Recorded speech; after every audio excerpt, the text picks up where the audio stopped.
பரிசுத்தமுள்ள எங்கள் நல்ல ஆண்டவரே, இந்த அருமையான இந்த காலை நேரத்தில் நன்றி நிறைந்த உள்ளத்தோடு நாங்கள் உம்முடைய சமூகத்தில் நிற்கிறோம்.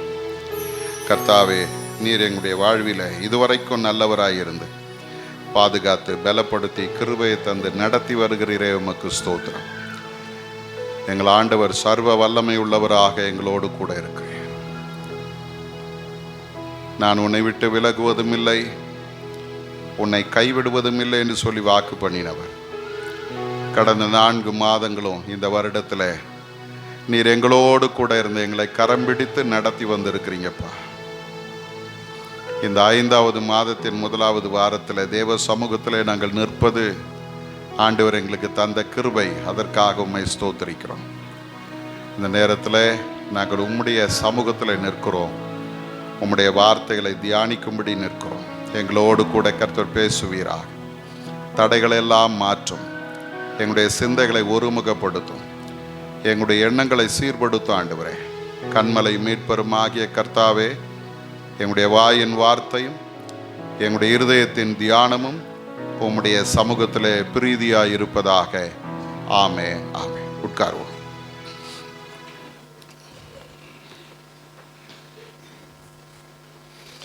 இந்த அருமையான நேரத்திலும் வந்திருக்கிற உங்கள் யாவரையும் ஆண்டவராகிய இயேசு கிறிஸ்துவின் இனிதான நாமத்தினாலே வாழ்த்துகிறேன், வரவேற்கிறேன். ஆண்டவர் தாமே இந்த நாளுக்கும் இந்த நேரத்திற்கும் உரிய எல்லா ஆசீர்வாதங்களினாலும் உங்களை நிறைத்து வழி நடத்துவாராக.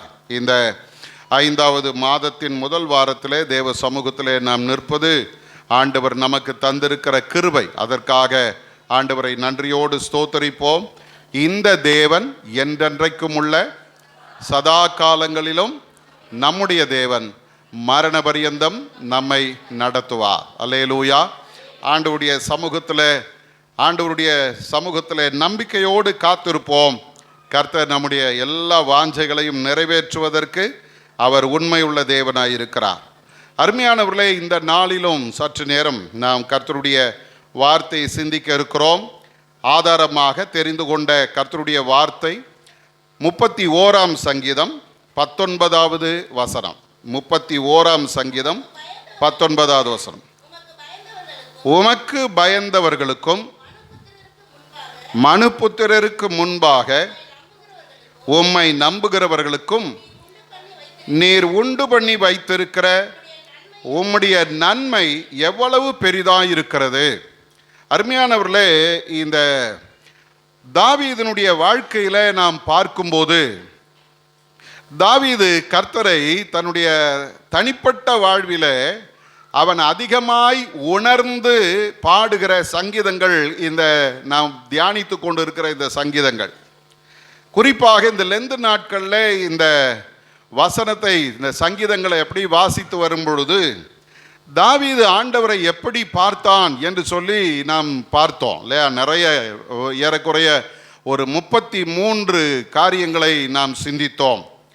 ஆனாலும் எனக்கு என்ன ஆசை அப்படின்னா, அதை விட்டுறக்கூடாது. தொடர்ந்து அது என்னதான் ஆண்டவர் எப்படிப்பட்டவராய் தாவீதுக்கு தன்னை வெளிப்படுத்தினார் என்று பார்க்கும்போது, இந்த நாளிலே நாம் பார்க்கிற ஒரு அற்புதமான வார்த்தை என்ன தெரியுமா? கர்த்தர் எனக்கு நன்மைகளை வைத்திருக்கிறார். சொல்லுங்க பார்க்கலாம். கர்த்தர் எனக்கு நன்மைகளை வைத்திருக்கிறார். எனக்கு அருமையானவர்களே, நம்ம வீட்டில் பிள்ளைகளிடத்துல நாம் சொல்லுவோம், நீ பாஸ் பண்ணினா உனக்கு, பிள்ளைங்க ஒரு மாதிரி பார்க்குறாங்க. உங்களுக்கெல்லாம் உங்கள் அம்மா அப்பா சொன்னதே கிடையாதுல்ல, நீ பாஸ் பண்ணு, ஃபெயில் ஆன போ, எக்கடாவது கெட்டு போய் எனக்கு என்ன வந்துச்சுன்றாங்களா? சொல்லுவாங்களா, சொல்ல மாட்டாங்களா?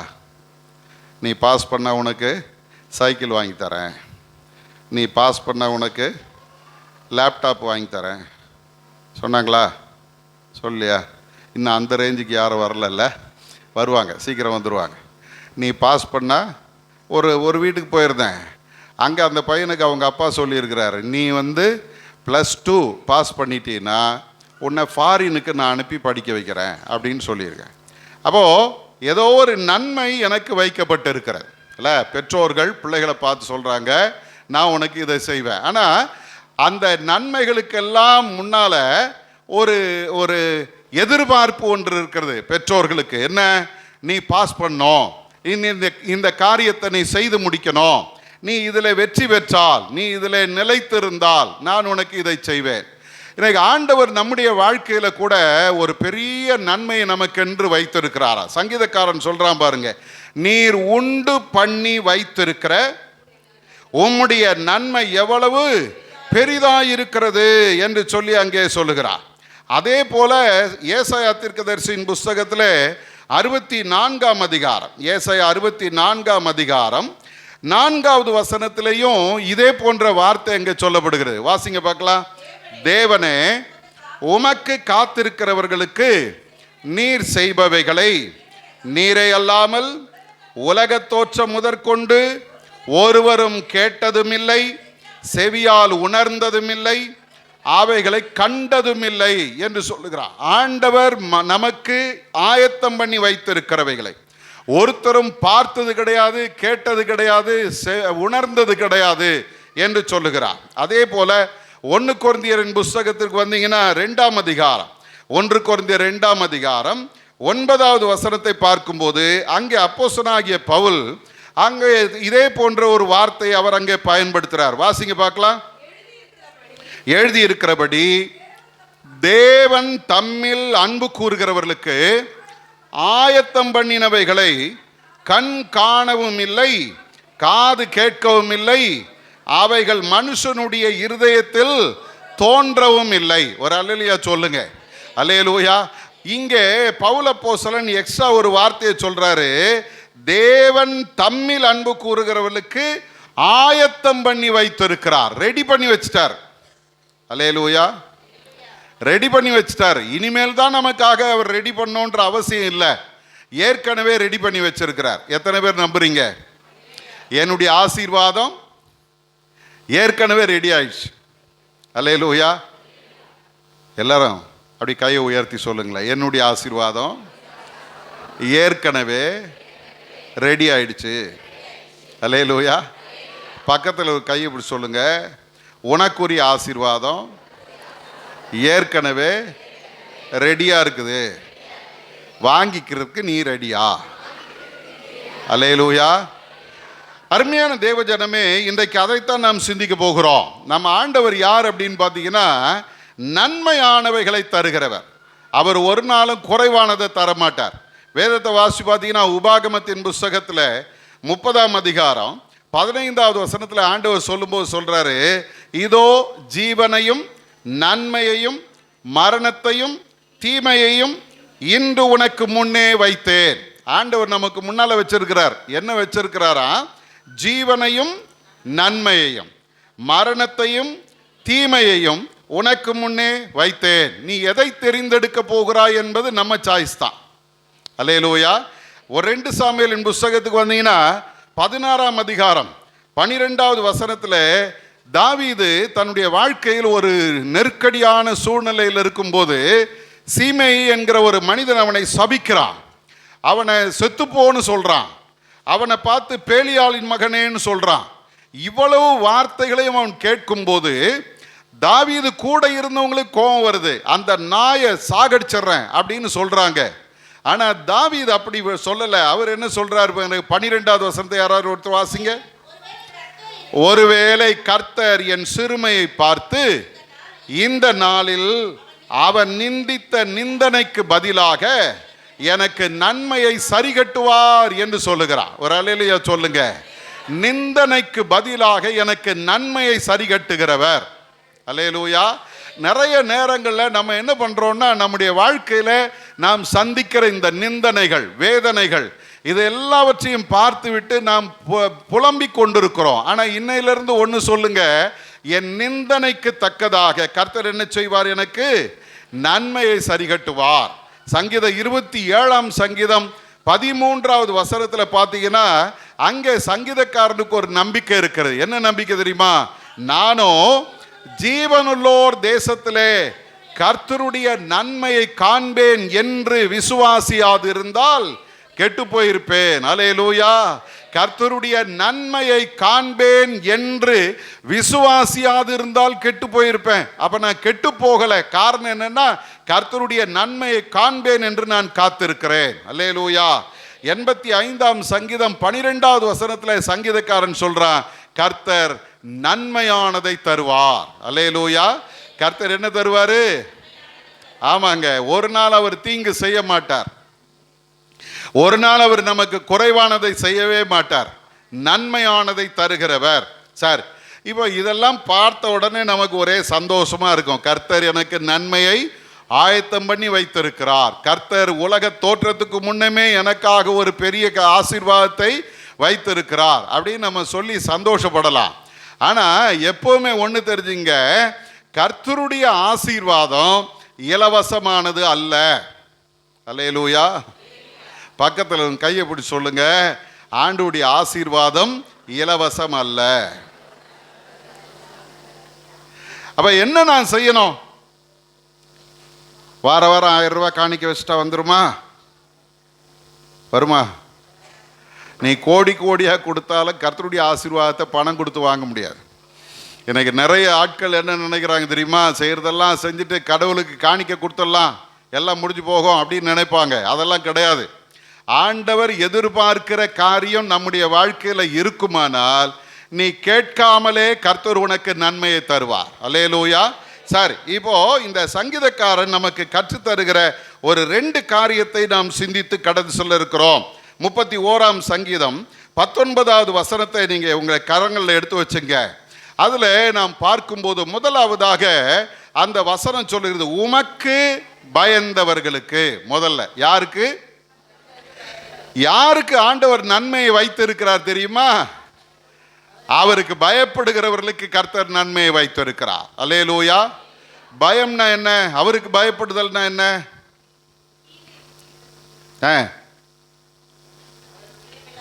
ஒரு அம்மா சொன்னாங்க, ஐயா ஞாயிற்றுக்கிழமை கோயிலுக்கு வரலன்னா அந்த வாரம் பூரா ஏதாவது பிரச்சனை வந்துகிட்டே இருக்குதுயா, அதனால தான் எதுக்கு என்ன பண்ணுறேன், ஞாயிற்றுக்கிழமை என்ன வேலை இருந்தாலும் விட்டுட்டு கோயிலுக்கு வந்துடுறையா. அப்போ அந்த அம்மா எதுக்கு பயப்படுறாங்க? அந்த வாரம் முழுசும் போராட்டமாக இருக்கும், எதுக்கு வீண் வம்பு, ஆண்டவரை பகைச்சிக்க கூடாது, போயிட்டு வந்துடுவோம் அப்படின்னு வர்றாங்க. ஒரு சிலர் பார்த்தீங்கன்னா, நான் பைபிள் படிக்கலைன்னா எனக்கு சமாதானமே இல்லையா, அதனால் நான் என்ன பண்ணுறேன்.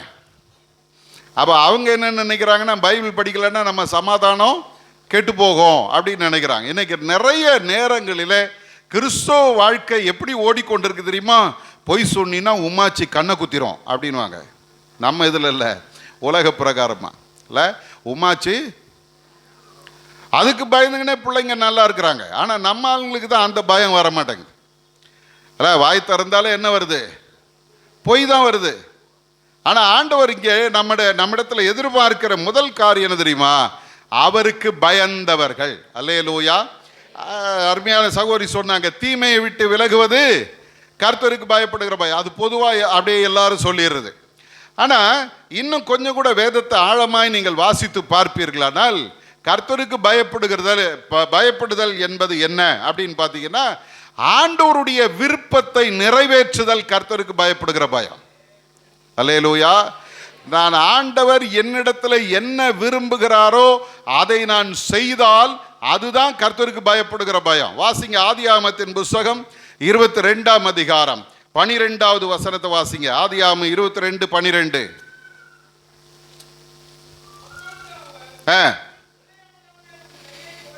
பிள்ளை ஆண்டான் மேல் உன் கையை போடாதே, அவனுக்கு ஒன்றும் செய்யாதே, நீ அவனை உன் புத்திரன் என்றும் ஏக சுதன் என்றும் பாராமல் எனக்காக ஒப்பு கொடுத்தபடியினால் நீ தேவனுக்கு பயப்படுகிறவன் என்று இப்பொழுது அறிந்திருக்கிறேன் என்றார். அல்லேலூயா. அப்போ முதல்ல வேதம் நமக்கு சொல்லுகிறது, யார் தேவனுக்கு பயப்படுகிறவள் தெரியுமா? ஆண்டவர் என்னிடத்தில் என்ன கேட்கிறாரோ அதை கடவுளுக்கு தவறாமல் தருவது தான் நான் கர்த்தருக்கு பயப்படுகிற பயம். அதுவும் இந்த இடத்துல நாம் பார்க்கும்போது ஆண்டவர் பாருங்க, ஏறக்குறைய ஒரு 25 வருஷம் காத்திருந்து ஒரு குழந்தையை ஆபிரகாம் பெற்றெடுக்கிறார். அவனுக்கு பெரிய சந்தோஷம், இத்தனை வருஷம் காத்திருந்து எனக்கு ஆண்டவர் ஒரு குழந்தையை கொடுத்தாரு. அது அப்படியே வளர்ந்து வருகிறது. வளரும் போது அந்த பிள்ளையை பார்த்து பார்த்து சந்தோஷப்பட்டிருப்பான். என் வயசான காலத்தில் எனக்கு இப்போ கிடைச்ச பெரிய பொக்கிஷம் அப்படின்னு நினச்சிருந்துருப்பா. ஆனால் ஒரு நாள் காலையில் ஆண்டவர் அவனை பார்த்து சொல்கிறாருப்பா, உன் புத்திரனும் உன் ஏக சுதனும் உன் ஒரே குமாரனுமாய் இருக்கிறவனை நீ என்ன பண்ணு. அந்த 22ஆம் அதிகாரம் 2வது வசனம் சொல்லுகிறது, உன் புத்திரனும் உன் ஏக சுதனும் உன் நேச குமாரனுமாகிய ஈசாக்கை நீ இப்பொழுது அழைத்து கொண்டு மோரியா தேசத்துக்கு போய் அங்கே நான் உனக்கு குறிக்கும் மலை ஒன்றின் மேல் அவனை தகன பலியாக பலியிடு என்று ஆண்டவர் சொல்றார். நல்லா கவனிங்க, இந்த காரியம் பார்த்தீங்கன்னா ரொம்ப கடினமானது. காரணம் என்ன அப்படின்னா, இது சாதாரண பலி அல்ல, தகன பலி.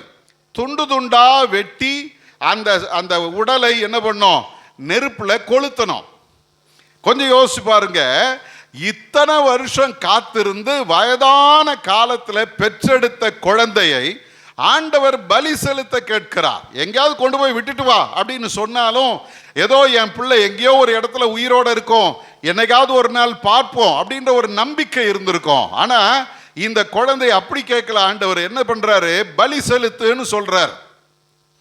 ஆனால் வேதம் சொல்லுகிறது, ஆபிரகாம் எழுந்தான், காலையிலேயே எல்லாத்தையும் ரெடி பண்ணா, தன்னுடைய மனைவி ஆகிய சாராள் இடத்துல கூட சொல்லல, கிளம்பி போயிட்டான். அல்லேலூயா, அல்லேலூயா. போகும்போதும் பார்த்தீங்கன்னா அவன் அந்த மலை பக்கத்தில் போனதும் வேலைக்காரங்களெல்லாம் நிறுத்திட்டான். இப்போ அவங்கள பார்த்து சொல்றான், நானும் பிள்ளையாண்டானும் போய் பலி செலுத்திட்டு திரும்பி வருவோம். போற வழியில் பிள்ளை கேட்குறாப்பா, நெருப்பு இருக்குது, கட்டை இருக்குது, பலி செலுத்த ஆடு எங்க? ஒவ்வொரு சூழ்நிலையும் நீங்க பார்த்தீங்கன்னா ஆபிரகாமுடைய உள்ளம் உடைகிற நிலையில அவனுக்கு வருகிற கேள்விகள், அவனுக்கு வருகிற சூழ்நிலை அவனை அவ்வளவு வேதனைக்குள்ளாக்குகிறது.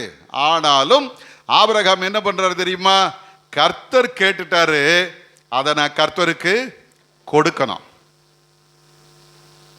கொஞ்சம் யோசிச்சு பாருங்க. மேலே போயிட்டா பலிபீடம் கட்டுறான், அப்பாவும் மகனும் சேர்த்து கல்லெல்லாம் கொண்டு வந்து அடுக்கியிருப்பாங்க இல்லை?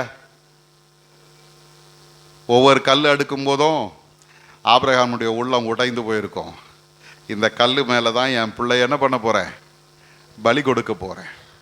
இந்த கல் மேலே தான் என் பிள்ளையினுடைய ரத்தம் சிதறப்போகுது. இந்த கல்லுக்கு மேலே தான் என் பிள்ளையை போட்டு நான் கொளுத்த போகிறேன். ஒவ்வொரு கல்லை எடுக்கும்போது அவனுடைய உள்ளம் அப்படியே நொறுங்கி போயிருக்கும். ஆனால் வேதம் சொல்லுகிறது, அத்தனையும் அவன் செஞ்சான். அல்லேலூயா. இன்னைக்கு பல நேரங்களில் ஆண்டவர் நம்மிடத்தில் எதிர்பார்க்கிறதை நாம் செய்வதற்கு ரொம்ப தயங்குறோம், நிறைய கணக்கு பார்க்குறோம். ஆண்டவர் என்கிட்ட கேட்டதை நான் செய்யறதுக்கு நிறைய கேள்விகளும் எதிர்ப்புகளும் நமக்குள்ள வருகிறது. ஆனால் ஒன்று தெரிஞ்சுங்க, ஆபிரகாமுடைய வாழ்க்கையில் கேள்வியும் அவன் கேட்கல, எதிர்ப்பும் அவன் சொல்லலை. கர்த்தர் கேட்டதை மனமுவந்து அவன் தருகிறான். வேதம் என்ன சொல்லு தெரியுங்களா, அந்த பிள்ளை அவன் கிடத்தி தன் கையை நீட்டி கத்தியை எடுக்க போகும்போது கர்த்தர் சொல்றாரு, பிள்ளையாண்டான் மேல் கையை போடாத, அவனுக்கு ஒரு தீங்கு செய்யாத. காரணம் என்ன தெரியுமா, வேதம் சொல்லுகிறது, கர்த்தர் அவனை சோதித்தார். இப்போ இந்த ஆபிரகாமை பார்த்து ஆண்டவர் சொல்லும் போது என்ன சொல்றாரு தெரியுமா, இந்த பிள்ளையை நீ எனக்கு ஒப்பு கொடுத்தபடியினால் நீ தேவனுக்கு பயப்படுகிறவன் என்று இப்பொழுது அறிந்திருக்கிறேன். ஒரு அல்லேலூயா சொல்லுங்க. இன்னைக்கு அருமையான தேவ ஜனமே, சங்கீதக்காரன் சொல்லும்போது 15ஆம் சங்கீதம் 4வது வசனத்தில் அவன் சொல்லுகிற ஒரு அருமையான வார்த்தை உண்டு. வாசிங்க, 15ஆம் சங்கீதம் 4வது வசனம். ஆகாதவன் அவன் பார்வைக்கு தீழ்ப்பாடவன், கர்த்தருக்கு பயந்தவர்களையோ கனம் பண்ணுகிறான். ஆணையிட்டதில் நஷ்டம் வந்தாலும் தவறாது இருக்கிறான். ஒரு அல்லேலூயா சொல்லுங்க. ஆண்டவருக்கு நான் என்னை அர்ப்பணிக்கிறேன், ஆண்டவருக்கு என் பணத்தை கொடுக்கிறேன், ஆண்டவருக்கு என்னுடைய உழைப்பை கொடுக்கிறேன், ஆண்டவர் என்னிடத்தில் எதிர்பார்க்கிறதை நான் அவருக்கு கொடுக்கிறேன் நீ ஆணையிட்டால் நஷ்டம் வந்தாலும் அதிலிருந்து விலகக்கூடாது. அல்லேலூயா. நம்ம என்ன பண்றோம், கணக்கு பார்க்குறோம். நஷ்டம் ஆயிடுச்சுன்னா என்ன பண்ணுறது, இல்லாமல் போச்சுன்னா என்ன பண்ணுறது? ஒன்று தெரிஞ்சுங்க, ஆபிரகாம் தன்னுடைய முதிர்ந்த வயதில் பெற்றெடுத்த அந்த பிள்ளையை கொண்டு போய் அங்கே நிறுத்தும் போது, ஐயோ நான் இதை இழந்துட்டேன்னா என்ன பண்ணுறதுன்னு அவன் ஒரு நாளும் யோசிக்கலை. பைபிள் சொல்லுது, அவன் தன் பிள்ளையை திரும்ப உயிரோடு பெற்றுக்கொண்டான். அல்லேலூயா. கர்த்தருக்கு கொடுத்து ஒருத்தரும் குறைபட்டு போனதே கிடையாது. அவர் எதிர்பார்க்கிறதை நான் கொடுத்தேன்னா அதை விட பல மடங்கு நன்மையாய் கர்த்தர் எனக்கு திரும்ப தருவார். வேதம் என்ன சொல்லுது தெரியுங்களா? இந்த இடத்துல நாம் பார்க்கும்போது ஆதியாகமம் 22ஆம் அதிகாரத்தில் 17வது வசனத்தை பாருங்க. 17வது வசனம், ஆண்டவர் இதுவரைக்கும் ஆபிரகாமை நான் உன்னை ஆசீர்வதிப்பேன், உன்னை பெரிய ஜாதியாக்குவேன், நீ பெரிய மனிதனாய் இருப்பாய், ஆசீர்வாதமாய் இருப்பாய் எல்லாம் சொல்றாரு. ஆனா இந்த 22ஆம் அதிகாரம் 17வது வசனத்துல வரும் பொழுது அவர் சொன்ன ஆசீர்வாதத்தை கர்த்தர் திரும்பவும் அவனுக்கு உறுதிப்படுத்துகிறார். எப்படி உறுதிப்படுத்துறார் பாருங்க. நான் உன்னை ஆசீர்வதிக்கவே ஆசீர்வதித்து உன் சந்ததியை வானத்து நட்சத்திரங்களைப் போலவும் கடற்கரை மணலை போலவும் பெருகவே பெருக பண்ணுவேன். அல்லேலூயா. ஆண்டவர் ஒரு முறை சொன்னாலே உண்மை, அது மாறாது. ஆனா இங்க 2 முறை சொல்றாரு. எப்படி சொல்றாரு தெரியுமா? ஆசீர்வதிக்கவே ஆசீர்வதிப்பேன், பெருகவே பெருக பண்ணுவேன். அப்ப அவனுடைய அந்த வார்த்தை என்ன பண்ணாது? மாறாது. அல்லேலூயா. எனக்கு அருமையான தேவஜனமே, ஆண்டவர் உனக்காக வைத்திருக்கிற நன்மையை நீ பெற்றுக்கொள்ள வேண்டுமானால் நீ கர்த்தருக்கு பயப்படணும். எப்படி அது வெளிப்படுகிறது? அவர் என்னிடத்தில் கேட்கிறதை இல்லைன்னு சொல்லாம தைரியமாய் அவருக்கு நான் கொடுப்பது அவருக்கு பயப்படுதலை காண்பிக்கிறது.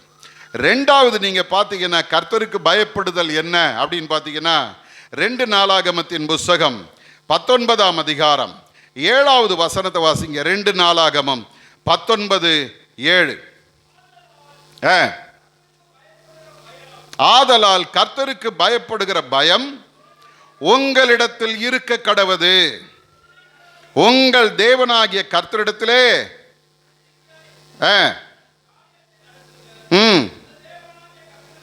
உங்கள் தேவனாகிய கர்த்தரிடத்திலே அநியாயமும் முகதாட்சணியமும் இல்லை, பரிதானமும் அவரிடத்தில் செல்லாது.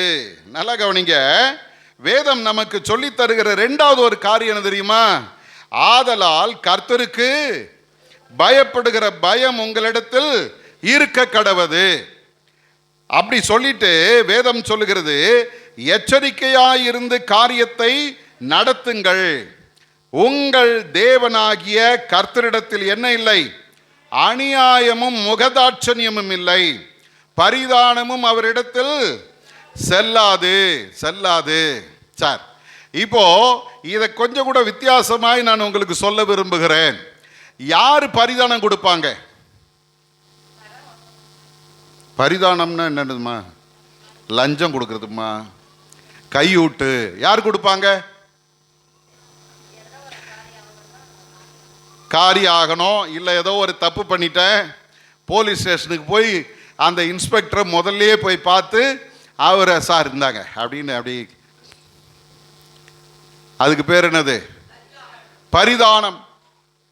அப்போ நான் ஏதோ ஒரு தப்பு பண்ணியிருக்கிறேன், எங்கேயோ ஒரு குறை என்கிட்ட இருக்குது, அதை சரி செய்யறதுக்கு நான் என்ன பண்றேன்? பரிதானம் கொடுக்கிறேன். சரி, அடுத்தது சொல்லுகிறது, அவரிடத்துல என்ன இல்லை? முகதாட்சணியம் இல்லை. முகதாட்சணியம் யாருக்கு தேவை?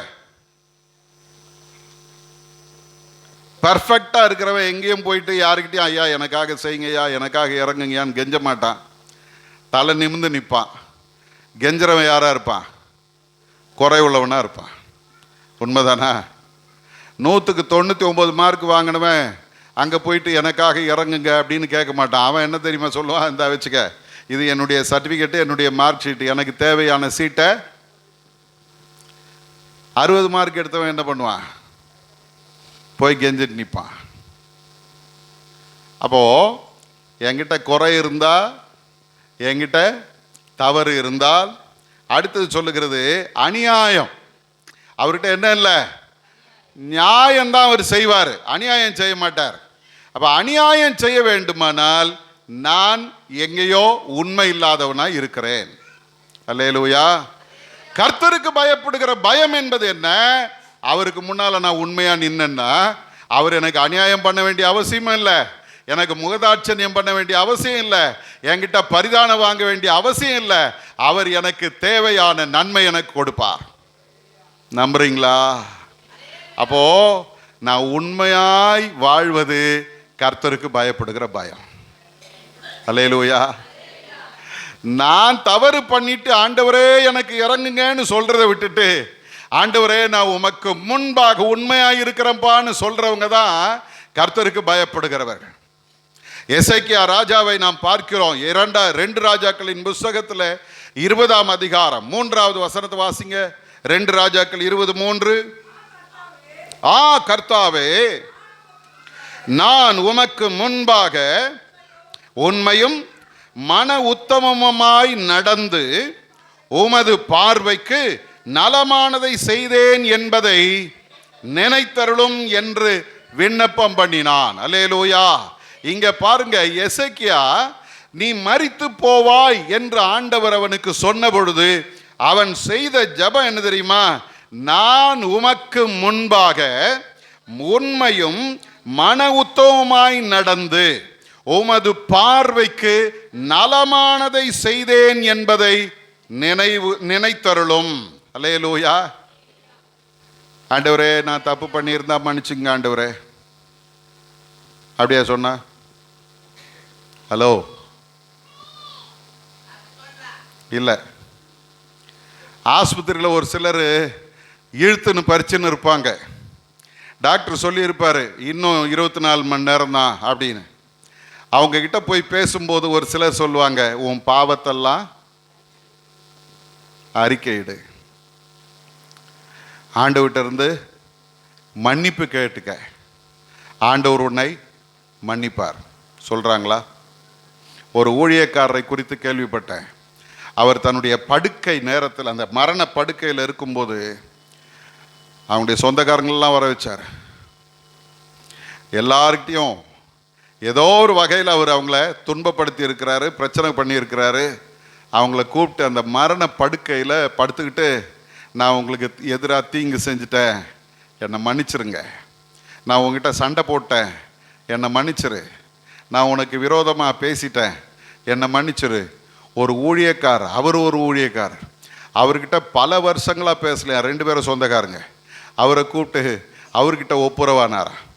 அதன் பிறகு அவர் மரித்தார். இப்போ நான் கேட்குறேன், எசேக்கியா அந்த மாதிரி எங்கேயாவது ஓடினானா? யாரையாவது கூப்பிட்டானா? ஒன்றும் இல்லை. அவனுக்கு தெரியும், நான் கர்த்தருக்கு முன்பாக எப்படி இருக்கிறேன், உண்மையும் மன உத்தமமாய் இருந்து கர்த்தரின் பார்வைக்கு நலமானதை நான் செய்து கொண்டிருக்கிறேன். அருமையானவர்களே, நல்ல கவனிங்க. நான் சொன்ன இந்த உதாரணம் மரண படுக்கையில் இருக்கிறவர். ஒரு தம்பி சொன்னா, ஐயா எனக்கு இன்னும் நிறைய வருஷங்கள் இருக்குது, உனக்கு வயசாயிடுச்சு, நீ பாவ அறிக்கை பண்ணி நீ ஆண்டவர்கிட்ட நெருங்கி பரிசுத்தமா வாழ்ந்தீனா செத்தீனா நீ எங்க போவ? எனக்கு இன்னும் கொஞ்ச நாள் இருக்குது, சந்தோஷமா நான் வாழ்ந்துட்டு அப்புறமா ஒரு நாள் வரும், உன் வயசுக்கு வரும்போது உன்ன மாதிரி அப்படி கொஞ்சம் பலவீனங்கள் வரும் பொழுது நான் அப்போ ஆண்டவர்கிட்ட மன்னிப்பு கேட்டுக்கிறையான்னா. அல்லேலூயா. அப்படிதான் ஒருத்தர் சொன்னா. எனக்கு தெரிஞ்ச ஒரு தம்பி பரிசுத்த ஆவியை பெற்றிருந்தான். நிறைய வாலிபர்களை ஆண்டவருடைய சமூகத்தில் வழி நடத்தினான். கடைசியில் அவன் வழி விலகி போயிட்டான். இந்து கோயிலில் போயிட்டு பூஜை பண்ண ஆரம்பிச்சான். என்னுடைய அம்மா அவனை பார்த்து ரொம்ப சொல்லுவாங்க, டே தம்பி, நீ ஆண்டவரை தேடினவன், கர்த்தருடைய ஆவியை பெற்றவன், இப்படி போகக்கூடாதுரா, சாபண்டா அது உனக்குன்னாங்க. கேட்கல. இல்லை ஆண்டி, உங்களுக்கு தெரியாது, எனக்கு பிடிக்கல, ஏசாமி கிட்ட வர்றது எனக்கு பிடிக்கலன்னு சொல்லிட்டு ஆலயம் முடிச்சு எல்லாரும் வீட்டுக்கு போகும்போது அவன் கையில் அந்த சிலையை சுத்திகரித்த அந்த தண்ணியை கையில் எடுத்துட்டு வருவான். எல்லாரும் பார்த்து கேட்பாங்க, என்ன அப்படின்னா இது தீர்த்தம்.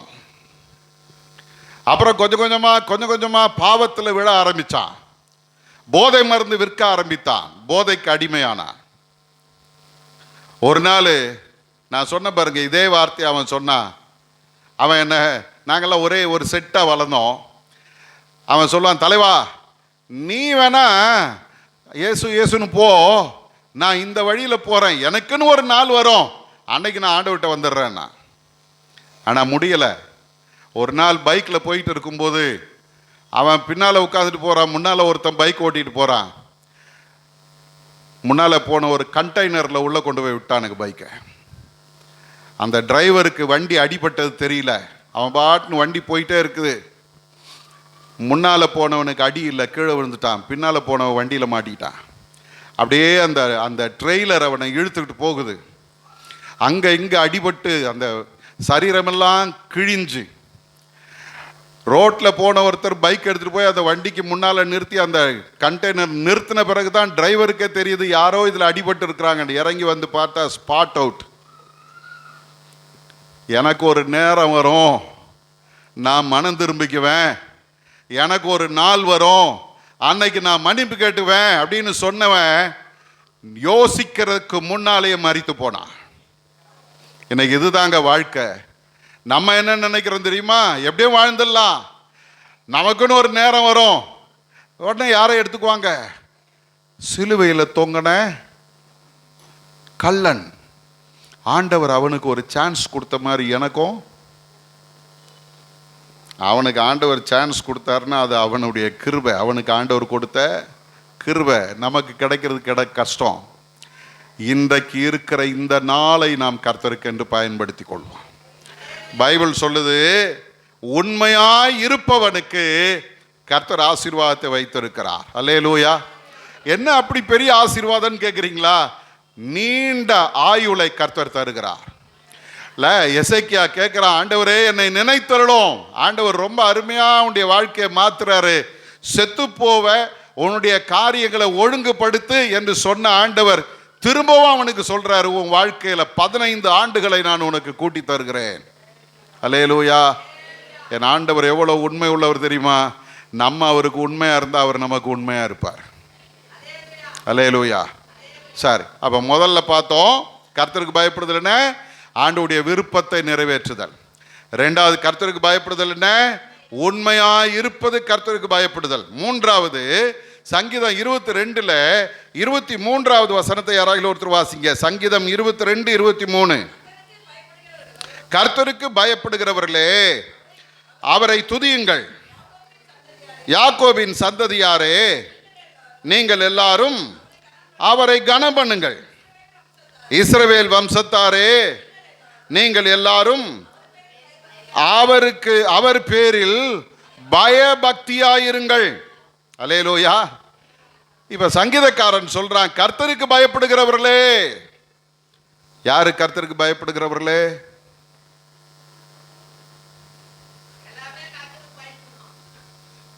ஏமா உன் வாய்க்கு சக்கரை தாமா போடணும்.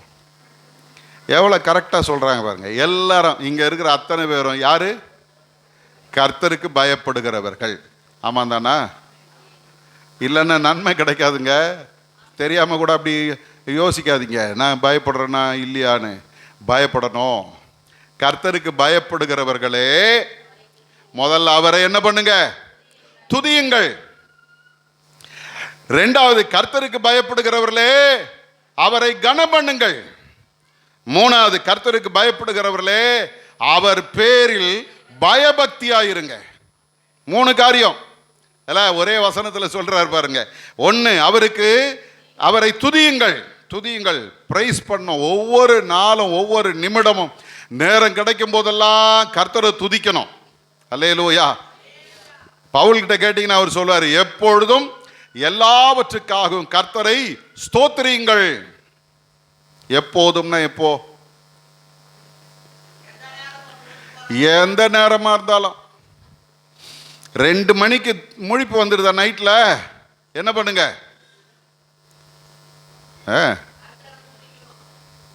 ஒன்று தெரிஞ்சுங்க, எனக்கு இப்போ போன மாதத்தில் பார்த்தீங்கன்னா ஒரு 3 மணிக்கு திடீர்னு முழிப்பு வந்துடும். நான் விழிச்சிட்டேன்னா அதன் பிறகு ஒரு அரை மணி நேரம் 1 மணி நேரம் தூக்கமே வராது. பரண்டு படுத்துக்கிட்டே இருப்பேன். அப்போ ஒரு நாள் என்ன பண்ணேன், திடீர்னு எனக்கு ஒரு எண்ணம் வந்துச்சு, இந்த 3 மணிக்கு எழுந்திருக்கிறோமே, ஏன் நம்ம ஜெபம் பண்ணக்கூடாது? உட்காந்து ஆண்டவரே உமக்கு சோத்திரம் சோத்திரம் சோத்திரம்னு சொல்லி ஒரு சில ஜெப குறிப்புகளுக்காக ஜெபம் பண்ண கொஞ்சம் டயர்டாக இருந்துச்சு, படுத்தா தூங்கிட்டேன். தூங்குறதுக்கு முன்னால் ஒரு பொருத்தனை பண்ண, ஆண்டவரே நான் இந்த 3 மணிக்கு எழுந்திரிச்சேன்னா நான் உம்முடைய சமூகத்தில் ஜெபம் பண்ணுவேன்னு. அன்னையிலேருந்து எழுந்திரிக்கவே இல்லை. அல்லேலூயா. ஒரு அம்மா சொன்னாங்க, ஐயா எனக்கு நைட்டில் தூக்கமே வர மாட்டேன்தியா. நாங்கள் எம்மா நான் பெற்ற சந்தோஷத்தை உனக்கு சொல்கிறேன் பாரு, என்ன தெரியுமா? எப்பெல்லாம் நீ எழுந்திருக்கிறிய அப்பெல்லாம் கர்த்தரை ஸ்தோத்திரி, உனக்கு தூக்கம் தானாக வரும். அல்லேலூயா. வேடிக்கையாக இருக்கலாம், ஆனால் அதான் உண்மை. நீ சமாதானமாக இருக்கணும்னா கர்த்தரை துதிக்கணும், சந்தோஷமாக இருக்கணுமா கர்த்தரை துதிக்கணும். எப்போதும் எல்லாவற்றுக்காகவும். அல்லேலூயா. இருந்தாலும் தோத்திரம், ஆமாம், நல்லா இருந்தாலும் தோத்திரம். ஆமாம், என்னத்தை பண்ணார் ஆண்டவர் அப்படின்னா முடிஞ்சு போச்சு. ஆண்டவரே உமக்கு. நான் சின்ன பையனாக இருக்கும்போது ஒருத்தர் எனக்கு இப்படி கற்றுக் கொடுத்தாரு, எப்பா பரீட்சை எழுத போறியா, நான் ஒன்று சொல்கிறேன் கேளு அப்படின்னு அவர் ஒரு கதை சொன்னார். என்னென்னா, ஆண்டவர்கிட்ட அவர் ஒரு பொருத்தனை பண்ணார். ஆண்டவரே நான் பாஸ் பண்ணேன்னா உமக்கு 1000 தோத்துறோம், நான் ஃபெயில் ஆனேன்னா உமக்கு 10,000 தோத்துறோன்னாரு. என்ன ரிசல்ட் இருக்கும்னு நினைக்கிறீங்க? ஃபெயில் ஆகிட்டாரா? பாஸ் ஆகிட்டாருமா. ஏன்னா சத்துருக்கு தெரியும், இவனை 10,000 தோத்துறோம் சொல்ல வச்சோன்னா இவன் நம்மளை காலி பண்ணிடுவான். ஆகவே 1000 போதும், இவனை பாஸ் பண்ணி ஸ்தோத்திரம் பண்ணுங்க. எல்லாத்துக்காகவும் கர்த்தரை ஸ்தோத்திரிங்க. ஆராதிக்க வந்து நிற்கும்போது ஒரு சிலர் வாய் திறக்க மாட்டேன்றோம் இல்லை? ஆராதனை வேலை என்பது ஒரு சிலருக்கு ரொம்ப கசப்பாக இருக்குது. கையை கட்டிட்டு அப்படியே அசையாமல் கல் மாதிரி நிற்கிறோம். ஒன்று தெரிஞ்சுங்க, என் ஆண்டவர் எனக்கு ஜீவனை கொடுக்காமல் போயிருந்தால் எங்கே இருந்திருப்போம்? எங்கே இருந்திருப்போம்? பரலோகமே என் சொந்தமே. இந்த பாட்டு பாடினாலே ஒரு சிலர் பயப்படுறாங்க, தெரியுமா உங்களுக்கு? பயப்படுறீங்களா? பயப்படக்கூடாது. கர்த்தரை துதிக்கிறதுக்கு நம்ம ஒரு நாள் அமைதியாக இருக்கக்கூடாது. ஆண்டவரே இன்னைக்கு எனக்கு ஜீவனை கொடுத்துருக்குறீங்க, மூச்சு கொடுத்துருக்குறீங்க, அதை நான் நல்லா இழுத்து விடுறதுக்கு எனக்கு பலனை கொடுத்துருக்குறீங்க, ஒவ்வொரு உறுப்பும் செயல்படுறதுக்கு எனக்கு கிருபை செஞ்சுருக்கிறீங்க, என்னை வாழ வச்சிருக்கிறீங்களா உமக்கு. அல்லேலூயா. இதுக்கு மேலே நம்ம ஆண்டவரை எங்கே துதிக்க போகிறோம்? இந்த நன்றி அறிதல் நமக்கு தேவை. கர்த்தருக்கு பயப்படுகிறவர்கள் யார்? அவங்க அவரை துதிக்கிறவர்கள். ரெண்டாவது, கர்த்தருக்கு பயப்படுகிறவர்கள் யார் தெரியுமா? அவரை கனம் பண்ணுகிறவர்கள். கனம் பண்ணுகிறவர்கள். கனம் பண்ணுறதுன்னா என்னது? மரியாதை செலுத்துறது. மரியாதை செலுத்துறதுன்னா எப்போ வரும்? சும்மா எல்லாரையும் மரியாதை செலுத்துவீங்களா? உயர்வாக எண்ண வேண்டும். இஸ்ரவேல் ஜனங்களை கேட்டீங்கன்னா சொல்லுவாங்க, கர்த்தாவே உமக்கு நிகரானவர் யார்? அல்லேலூயா. எல்லா தேவர்களிலும் நீர் புகழப்படத்தக்கவர். அல்லேலூயா. ஒவ்வொரு நாளும் கர்த்தரை நம்ம எப்படி பார்க்கணும் தெரியுமா? என் ஆண்டவரை போல ஒரு பெரிய தெய்வம் இந்த உலகத்தில் கிடையாது. வல்லமை உள்ளவர் ஒருவரும் கிடையாது, அதிகாரம் உள்ளவர் ஒருவரும் கிடையாது. அவரை நான் கனம் பண்ண வேண்டும். செஞ்சிருக்கிறோமா? எல்லா தெய்வத்தை போல இதுவும் ஒன்று அப்படின்னு நினைக்கிறோமா? கனம் பண்ணுகிற. அடுத்தது சொல்லுகிறது, கர்த்தர் மேலே பயபக்தியாயிருப்பது. ஆண்டவருக்கு முன்னால நடுங்கணும். அல்லேலூயா. பயத்துடனே கர்த்தருக்கு ஆராதனை செய்யுங்கள். அல்லேலூயா. அங்கே வந்துட்டு விசில் அடிக்கக்கூடாது, அங்கே வந்துட்டு குதிக்கக்கூடாது, அங்கே வந்துட்டு டான்ஸ் ஆடக்கூடாது. எங்கே? ஆண்டவர் சமூகத்தில் வந்து நின்றுட்டு இன்னைக்கு அப்படித்தான் போய்கிட்டு இருக்குது ஆராதனை. நல்லா கவனிங்க. கர்த்தருக்கு முன்பாக நீங்களும் நானும் பயபக்தியோடும் கர்த்தரை கனம் பண்ணுகிறவர்களாகவும் கர்த்தரை துதிக்கிறவர்களாக நிற்போமானால் அதுதான் கர்த்தருக்கு பயப்படுகிற பயம். கர்த்தரை நான் அவர் துதி எப்போதும். ஆனால் ஒரு தீர்க்கதரிசியே போய் சொன்னான். யோனாவின் புஸ்தகம் 1:9 நீங்கள் பார்த்தீங்கன்னா அங்கே யோனா அவன் எப்படி போய் சொன்னான்? வாசிங்க பார்க்கலாம். 1:9.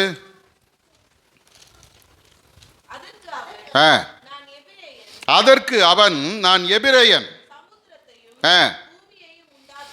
சமுத்திரத்தையும் பூமியையும் உண்டாக்கின பரலோகத்தின் தேவனாகிய கர்த்தரிடத்தில் பயபக்தி உள்ளவன். உண்மைதானா? அப்படியே தானே இருந்தா? அவரை மீறி ஓடினான்.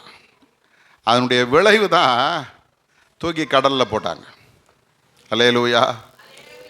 கர்த்தரை கனம் பண்ணலைன்னா தூக்கி எங்கே போட்டுருவாங்க?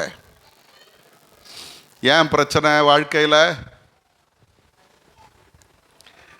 ஏன் வாழ்க்கையில் பிரச்சனை? மீன் வயிற்றில் உட்கார்ந்துருக்கிற மாதிரி நாத்தம் எடுத்து போன சூழ்நிலையில் உட்கார்ந்துருக்கிறீங்களா? யோசிச்சு பாருங்க. ஏன்னா நான் கர்த்தரிடத்தில் பயபக்தி உள்ளவன் அப்படின்னு சொல்லிட்டு கர்த்தரிடத்தில் பயம் இல்லாமல் நடந்தார் யோனா. ஆண்டவர் பார்த்தாரப்பா, நீ வெளியே இருந்தீன்னா சரிப்பட்டு வரமாட்ட, எங்கே போ? மீன் வயிற்றில் போ. உனக்கு ஏசி ரெடி பண்ணி வச்சுருக்கிறேன், நல்ல எம்மா பெட்டு ரெடி பண்ணி வச்சுருக்கிறேன். அப்படியா? மரண கட்டுகள் என்னை சூழ்ந்து கொண்டது, பாதாளத்தின் இடுக்கங்கள் மேலே வந்தது. எவ்வளோ புலம்புறான் தெரியுமா? நல்லா இருக்கும்போதே கர்த்தரை தேடுங்க, நல்லா சுகமாக இருக்கும்போதே கர்த்தரை ஆராதிங்க, அவர் முன்னால் பயபக்தியாக இருப்பது. இதுக்கு பேர் தான் என்ன தெரியுமா? கர்த்தருக்கு பயப்படுதல். இந்த 3 வார்த்தை மறந்துடாதீங்க. 1, கர்த்தர் என்னிடத்தில் எதிர்பார்க்கிறதை நான் அவருக்கு கொடுக்கணும். 2வது, கர்த்தருக்கு நான் உண்மையாக இருக்கணும். 3வது, கர்த்தருக்கு நான் ஆராதனை செய்கிறவனா இருக்கணும். இதை செய்தால் ஆண்டவர் சொல்றாரு, உனக்கு நான் நன்மை வைத்திருக்கிறேன். 2வது ஒரு காரியத்தை சீக்கிரமாக சொல்லி முடிச்சிடுறேங்க. அடுத்த வார்த்தை என்ன சொல்ல தெரியுமா? அந்த 31ஆம் சங்கீதம் 19வது வசனம், உமக்கு பயந்தவர்களுக்கும் 2வது மனுபுத்திரருக்கு முன்பாக உம்மை நம்புகிறவர்கள். அல்லேலூயா. 2வது யாரு? கர்த்தரை நம்புகிறவர்கள். அல்லேலூயா. அவங்களுக்கு ஆண்டவர் நன்மை வைத்திருக்கிறார். ஆண்டவர் எல்லா சூழ்நிலையிலும் நம்பணும். நம்புறோமா? பைபிள் சொல்லுது பாருங்க. 56ஆம் சங்கீதம் 3வது வசனத்தில் சங்கீதக்காரன் சொல்றான், நான் பயப்படுகிற நாளில் உம்மை நம்புவேன். அல்லேலூயா. எப்பெல்லாம் எனக்கு பயம் வருதோ அப்போ யாரை நம்புவேன்? போலீஸ்காரனே நம்ப மாட்டேன். சொல்லுவீங்களா? சொல்லணும். உடனே ஃபோன் அடிச்சிடுறது, 100க்கு போடு, 110க்கு போடுன்னு. இல்லை, இன்னையிலேருந்து ஒன்று தெரிஞ்சுங்க, என்னுடைய ஆபத்து நேரத்தில் பயம் நிறைந்த சூழ்நிலையில் நான் யாரை நம்புவேன்? கர்த்தரை நம்புவேன்.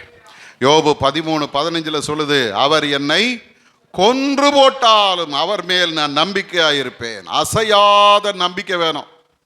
என்ன நம்பிக்கை வேணும்? அசையாத நம்பிக்கை. செத்தாலும் சாவையா, ஆனால் ஆண்டவரை விட்டு நான் போக மாட்டேன். சொல்ல முடியுதா? கொன்று போட்டாலும் அவர் மேல். ஆமாம், அதுக்காக மருந்தே எடுக்க மாட்டேன், செத்தே போயிடுறேன் அப்படின்னு போகக்கூடாது. ஆண்டவருடைய சமூகத்தில் நமக்கு விசுவாசம் தேவை.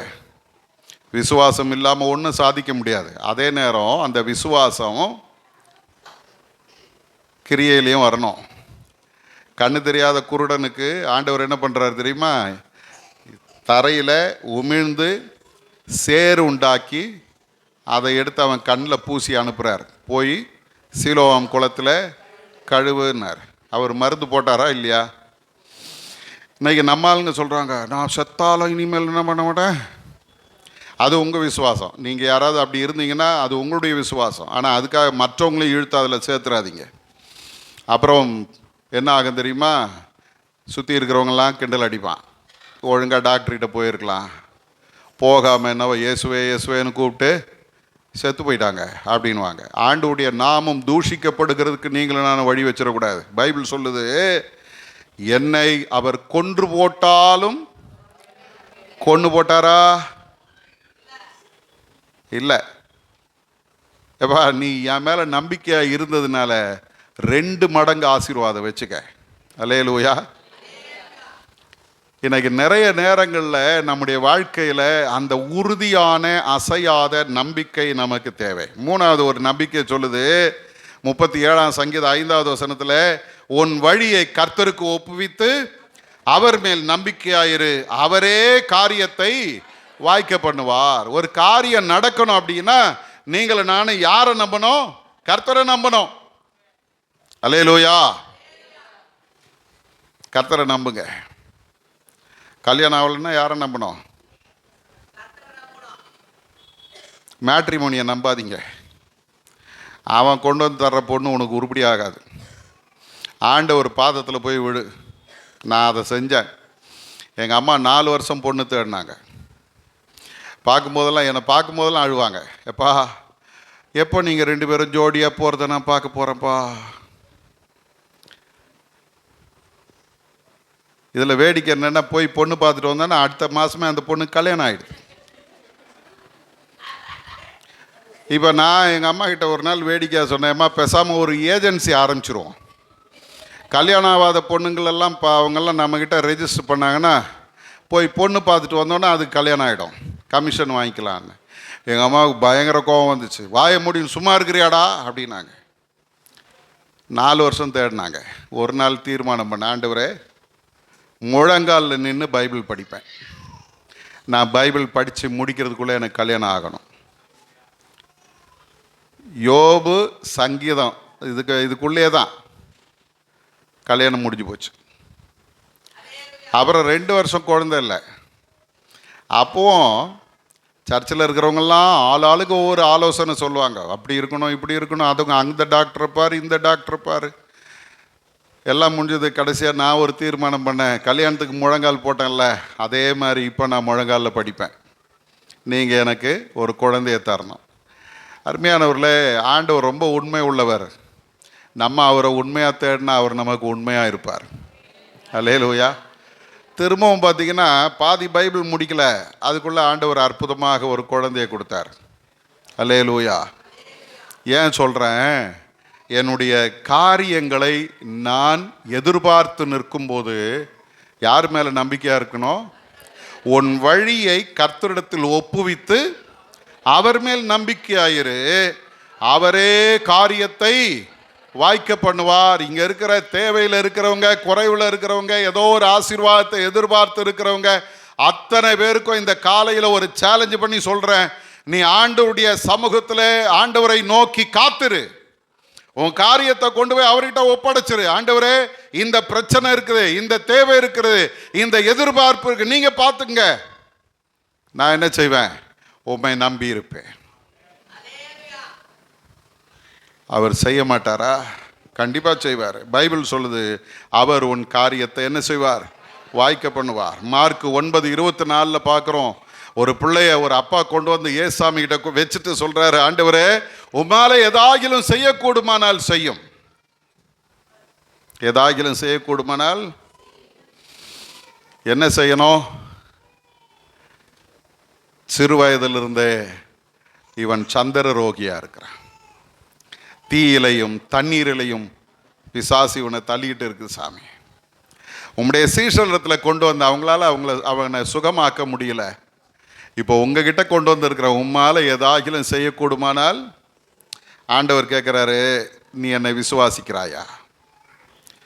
அந்த மார்க் 9:24 சொல்றாங்க. உடனே பிள்ளையின் தகப்பன் சொல்றார், விசுவாசிக்கிறேன் ஆண்டவரே, என் அவிசுவாசம் நீங்கும்படி எனக்கு உதவி செய்யும். நம்புறேன், ஆனா இன்னும் எனக்குள்ள என்ன இருக்குது? அவிசுவாசம் இருக்குது. நடக்கும்னு சொல்லி அவருடைய பாதத்தில் காத்திருக்கும் போது பிசாசு உள்ள வந்து சொல்றான், எப்படி நடக்கும்? டாக்டருங்கெல்லாம் கைவிட்டாங்களே, எப்படி நடக்கும்? யார் செய்வாங்க? எந்த ஆஸ்பத்திரிக்கு போனால் நடக்கும்? வேதம் சொல்லுகிறது, அந்த நாழிகையில் கர்த்தர் அவனுக்கு சுகம் கொடுத்தார். எனக்கு ஆண்டவர் உங்களை என்ன பார்த்து சொல்றாரு, எனக்கு பயப்படுகிறவர்களுக்கும் மனுஷர் முன்பாக என்னை நம்புகிறவர்களுக்கும் நான் ஆயத்தம் பண்ணி வைத்திருக்கிற நன்மைகள் மிகப்பெரியது. இன்னைக்கு ஆண்டவர் உங்களை என்னையும் பார்த்து சொல்றாரு, பயப்படுறியா? பயப்படுதல்னா எனக்கு தீங்கு வந்துடும், ஆபத்து வந்துடும், அப்படியெல்லாம் இல்லை. அவர் எனக்கு என்னிடத்தில் கேட்ட அல்லது என்னிடத்தில் எதிர்பார்க்கிறதை நான் கர்த்தருக்கு கொடுக்க ஆயத்தமாக இருக்கணும். ரெண்டாவது, வேதம் சொல்லுகிறது போல அவருக்கு நான் உண்மையாக இருக்கணும்.